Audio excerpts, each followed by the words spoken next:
ओम गंगणपते नमः। आप सभी का आपके अपने चैनल पर बहुत बहुत स्वागत है। आज इस वीडियो में हम मंगलवार व्रत कथा सुनेंगे। मनोजीवं मारुततुल्यवेगं जितेन्द्रियं बुद्धिमतां वरिष्ठं वातात्मजं वानरयूथमुख्यं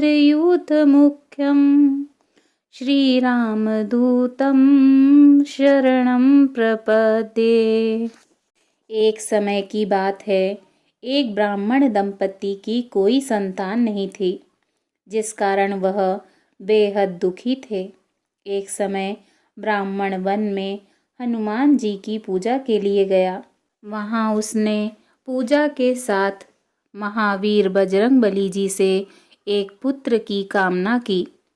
घर पर उसकी स्त्री भी पुत्र की प्राप्ति के लिए मंगलवार का व्रत करती थी। वह मंगलवार के दिन व्रत के अंत में हनुमान जी को भोग लगाकर ही भोजन करती थी। एक बार व्रत के दिन ब्राह्मणी ना भोजन बना पाई और ना ही हनुमान जी को भोग लगा सकी। उसने प्रण किया कि वह अगले मंगलवार को हनुमान जी को भोग लगाकर ही भोजन करेगी। वह भूखी प्यासी 6 दिन तक पड़ी रही। मंगलवार के दिन वह बेहोश हो गई। हनुमान जी उसकी निष्ठा और लगन को देखकर प्रसन्न हुए। उन्होंने आशीर्वाद स्वरूप ब्राह्मणी को एक पुत्र दिया और कहा कि यह तुम्हारी बहुत सेवा करेगा। बालक को पाकर ब्राह्मणी अति प्रसन्न हुई। उसने बालक का नाम मंगल रखा। कुछ समय उपरांत जब ब्राह्मण घर आया तो बालक को देखकर पूछा कि यह कौन है।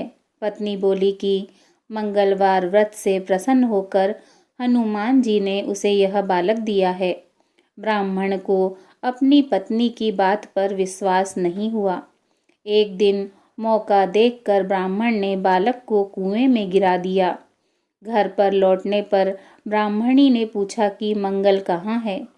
तभी पीछे से मंगल मुस्कुराकर आ गया। उसे वापस देखकर ब्राह्मण आश्चर्यचकित रह गया।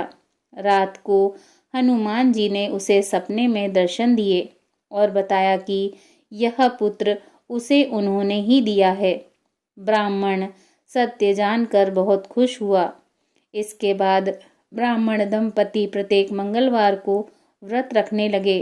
जो मनुष्य मंगलवार व्रत कथा को पढ़ता है या सुनता है और नियम से व्रत रखता है, उसे हनुमान जी की कृपा प्राप्त होती है। उसके सब कष्ट दूर होकर सर्व सुख प्राप्त होता है और वह हनुमान जी की दया का पात्र बनता है। बोलिए श्री राम भक्त हनुमान जी की जय। पवन सुत हनुमान की जय।